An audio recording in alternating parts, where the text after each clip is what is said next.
Baiklah, kita lanjutkan teman-teman pembahasan mengenai kompetensi manajerial dalam seleksi guru pegawai pemerintah dengan perjanjian kerja.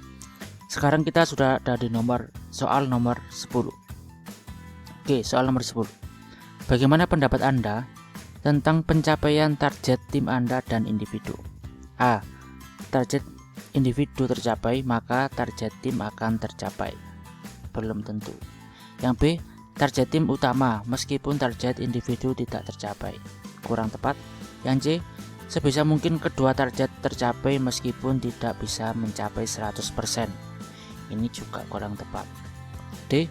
Mencapai target tim dahulu lalu menyelesaikan target individu. Yang E. Hanya mendahulukan target tim jika waktu cukup baru mengerjakan target individu. Nah, di sini kenapa jawaban D yang paling tepat? Ya, karena itu dia mengutamakan target tim terlebih dahulu. Kemudian kalau itu bisa diselesaikan baru menyelesaikan target individunya. Oke, sekarang soal nomor 11. Apakah Anda bersikeras agar orang lain melakukan pembagian tugas secara adil? A. Tergantung hal tersebut dapat ditoleransi atau tidak. Jadi kalau kita dimintai pendapat, kita harus menunjukkan sikap yang benar-benar tegas. Jangan sampai ada kalimat tergantung, apalagi tadi kadang-kadang, jarang, dan yang lain sebagainya yang menunjukkan kita itu masih ragu. Yang B. Jelas, karena keadilan adalah utama dan mutlak. C. Tidak masalah jika kedua pihak puas walaupun bukan dalam posisi adil. D. Tidak masalah walaupun tidak adil. Nah, ini juga kurang tepat kan? Yang E. Jelas, karena keadilan adalah yang utama. Nah, di sini jawaban B dengan E itu hampir-hampir mirip sekali. Tapi tentunya teman-teman harus bisa memilih kata-kata yang sesuai, kata-kata yang tepat ya. Jadi yang tepat adalah B. Jelas, karena keadilan adalah utama dan mutlak. Oke, soal nomor 12. Apa yang Anda lakukan dalam sebuah diskusi dengan sekelompok kecil teman-teman Anda sekantor? Ini posisinya kita bukan sebagai seorang kepala, tapi sebagai seorang antar kelompok ya, sesama teman. A. Saya selalu aktif berpendapat dan mengarahkan teman-teman untuk aktif juga. Bagus juga. Yang B. Jika diperlui bicara, maka saya mengungkapkan. Jika tidak, maka saya cukup mendengar. Ini juga sikap yang bagus. C. Saya menjadi pengamat sejenak kemudian aktif berpendapat. Bagus juga. D. Saya lebih banyak diam dan berbicara sekedarnya. Semuanya bagus ya. Yang E. Saya aktif berpendapat dan mengarahkan teman-teman untuk mengikuti pendapat saya. Ini sepertinya kelihatannya bagus, tapi kurang bagus karena meminta teman-teman yang lain untuk mengikuti pendapatnya kan. Harusnya di dalam berpendapat itu ya bebas saja ya, kita nggak boleh untuk mempengaruhi orang lain atau sampai memaksa orang lain untuk mengikuti pendapat kita. Yang D kurang tepat karena di situ ada kalimat berbicara sekedarnya saja ya. Jadi di dalam organisasi itu kita harus menunjukkan sikap yang proaktif ketika ada diskusi, harus aktif, dan juga kita sebagai seorang pegawai pemerintah harus bisa mendorong teman-teman yang lainnya untuk aktif juga. Jadi jawaban yang paling tepat adalah yang A. Jadi kita aktif untuk berpendapat dan sekaligus kita mengarahkan teman-teman yang lain untuk aktif juga biar diskusinya semakin hidup. Oke, seperti itu. Soal nomor 13. Apakah Anda menunjukkan inisiatif dan berusaha untuk mengejar prestasi kerja? A. Saya selalu menunjukkan inisiatif dalam bekerja. Oke, ini jawaban yang cukup baik. B. Terkadang jika saya terpikirkan ide maka saya akan berinisiatif melakukan sesuatu. Jadi sekali lagi kita menghindari jawaban-jawaban yang ada kata terkadang, jarang, dan tidak. Kemudian apa lagi tadi? Tergantung. C. Tergantung keadaan. Ini juga kurang tepat. D. Saya tidak pernah berinisiatif. Ini juga menunjukkan sikap yang acuh dan itu bukanlah sikap dari seorang pegawai pemerintah. Yang E, saya kadang, ini juga kurang tepat. Jadi jawaban yang paling tepat adalah yang A. Saya selalu menunjukkan inisiatif dalam bekerja. Soal nomor 14. Untuk mencapai tujuan kelompok yang telah ditetapkan, saya A. Tidak mempermasalahkan apakah orang lain mau bekerja dengan baik atau tidak. Jawaban A adalah menunjukkan jawaban sifat orang yang cuek. Ya, hindari memilih jawaban yang seperti ini. B. Mendorong orang lain untuk bekerja dengan baik jika situasi memungkinkan. Jawaban ini masih menggantungkan pada kondisi. Harusnya kita bisa mendorong orang lain dalam kondisi apapun ya. Jadi yang B juga kurang tepat. C. Mendorong orang lain bekerja dengan baik jika diperlukan. Di sini juga ada kata jika, sehingga itu adalah jawaban yang menggantung. Sekali lagi, hindari jawaban-jawaban yang menggantung seperti ini. D. Menstimulasi orang lain untuk mau bekerja dengan baik. Menstimulasi itu artinya adalah mendorong ya. Mendorong orang lain untuk mau bekerja dengan baik. Oke, jawaban yang lumayan bagus. E. Mengajak orang lain bersama-sama untuk bekerja dengan baik. Nah, di sini kita harus memilih kalimat yang benar-benar tepat ya. Jadi kita tidak hanya mengajak, tapi kita harus bisa mendorong dan memberikan contoh kepada orang lain agar mau dan bisa bekerja dengan baik ya. Jadi kita milih yang menstimulasi aja, kita nggak hanya sekedar mengajak, karena kan biasanya kalau mengajak itu hanya sekedar formalitas. Kalau kita ajak, oke, orangnya mau, kita kerjakan bersama-sama. Kalau enggak, berarti belum sampai bisa mendorong orang lain untuk bekerja dengan baik. Oke. Soal nomor 15.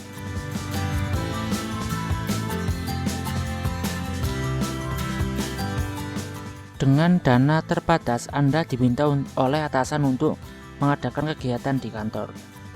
Beberapa pendahuluan Anda tidak terlalu sukses melaksanakan kegiatan tersebut. Beberapa pendahulu Anda tidak terlalu sukses melaksanakan kegiatan tersebut karena adanya reduced budget policy. Reaksi Anda ketika menerima tugas tersebut adalah A. Menolak tugas tersebut karena dirasa mustahil untuk dilaksanakan. Ini menunjukkan sikap yang kurang tepat ya, karena kita udah diperintah oleh atasan, kemudian kita menolak. Oke. Dan di situ juga tidak dijelaskan alasan-alasannya ya, karena cuma dituliskan menolak tugas karena mustahil untuk dilaksanakan. Ini adalah sikap yang mudah untuk putus asa. Kurang tepat. Yang B, menerima tugas tersebut dengan berbagai syarat yang harus dipenuhi. Ini sepertinya bagus, tapi embel-embelnya itu yang kurang bagus, belakang-belakangnya. Dia udah menerima tapi dia minta beberapa syarat dan segala macam. Padahal di awal sudah dikatakan bahwasanya keadaannya udah seperti ini, bagaimana sikap kita. C. Menolak tugas dengan mengemukakan kekurangan diri dan meminta atasan untuk menugaskan kepada orang lain. Jadi kalau kita udah diberikan kepercayaan, lebih baik itu kita ambil ya. Kita harus menjadi orang yang menyukai tantangan dan menyukai hal-hal yang baru. Itu adalah salah satu sikap dari seorang pegawai negeri ya. Yang D. Menerima tugas tersebut kemudian mengajak rekan-rekan kerja untuk mendiskusikan berbagai alternatif kerja menyelesaikan tugas tersebut. Oke, kita simpan dulu jawabannya. Kita lihat yang E. Menerima tugas tersebut kemudian mencoba menyelesaikannya sendiri. Jangan sampai ya, karena ini adalah jelas merupakan kerja tim. Jangan untuk diselesaikan sendiri. Jadi di sini jawaban yang paling pas, yang paling tepat adalah yang D. Kita menerima tugas itu, kemudian kita mengajak rekan-rekan yang lain untuk mendiskusikan alternatifnya dan strategi untuk menyelesaikan tugas tersebut secara bersama-sama. Oke, soal yang selanjutnya. Soal nomor 16. Prosedur kerja yang baik menurut Anda adalah A. Meskipun berbelit-belit selalu mengikuti prosedur yang telah ditetapkan. Di sini ada kalimat yang kurang tepat, ada kata berbelit-belit. Ya. Yang B. Sesuai dengan perintah dan arahan atasan. Bagus juga. C. Menerapkan prosedur baru agar tidak ketinggalan zaman. Belum tentu ya. Belum tentu sesuatu yang baru itu dibutuhkan di dalam tempat kerja.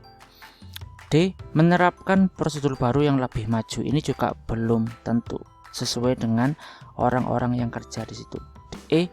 Melakukan inovasi secara berkelanjutan agar prosedur kerja semakin efektif dan efisien. Nah, ini adalah jawaban yang paling tepat. Apalagi kita sebagai seorang pegawai negeri atau sebagai seorang pegawai pemerintah harus bisa memberikan sebuah terobosan dan inovasi-inovasi baru. Oke, jawaban yang paling tepat adalah yang E. Soal nomor 17. Saya tergolong orang yang kreatif karena saya A. Mampu menyelesaikan berbagai tugas sulit dalam waktu yang singkat. Bagus sih ya, tapi agak kelihatan sedikit sombong ya. Yang B. Senang menghasilkan karya-karya intelektual yang bermanfaat. Oke, lumayan bagus juga. Yang C. Memiliki cara pandang yang unik dan kontroversial. Kalau cara pandang yang unik oke ya, tapi kalau cara pandang yang kontroversial itu yang nggak bagus. Yang D. Mempunyai ide-ide baru yang belum pernah dilakukan sebelumnya.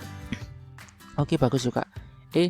Senang menghasilkan karya-karya baru. Jadi di sini jawaban semuanya sepertinya bagus semuanya, tapi kita harus benar-benar fokus terhadap apa yang menjadi pertanyaan.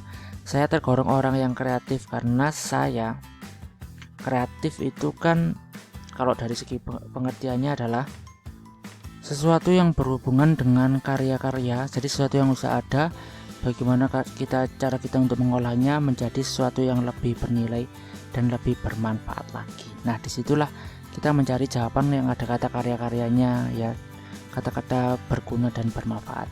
Nah, disitu kita menemukan jawaban yang B. Senang menghasilkan karya-karya intelektual yang bermanfaat. Oke. Soal selanjutnya, soal nomor 18. Vendor atau pihak ketiga melaporkan bahwa proyek yang sedang dikerjakan tidak mencapai target tepat waktu. Tindakan yang saya lakukan adalah A. Meminta bukti untuk dilaporkan kepada atasan. Bagus. Kita lihat jawaban yang lain dulu. Meminta vendor untuk menyelesaikan pekerjaan tepat waktu. Nah, di sini faktanya bahwasanya vendornya itu nggak bisa mengerjakan proyeknya sesuai dengan target yang telah ditentukan. Nah, malah kita memaksa. Jadi ini kurang tepat ya. C. Meminta bukti yang lengkap untuk didiskusikan dan mencarikan solusi. Kita lihat jawaban yang lain dulu. D. Meminta bukti yang lengkap untuk dilaporkan kepada atasan bahwa vendor kurang baik. E.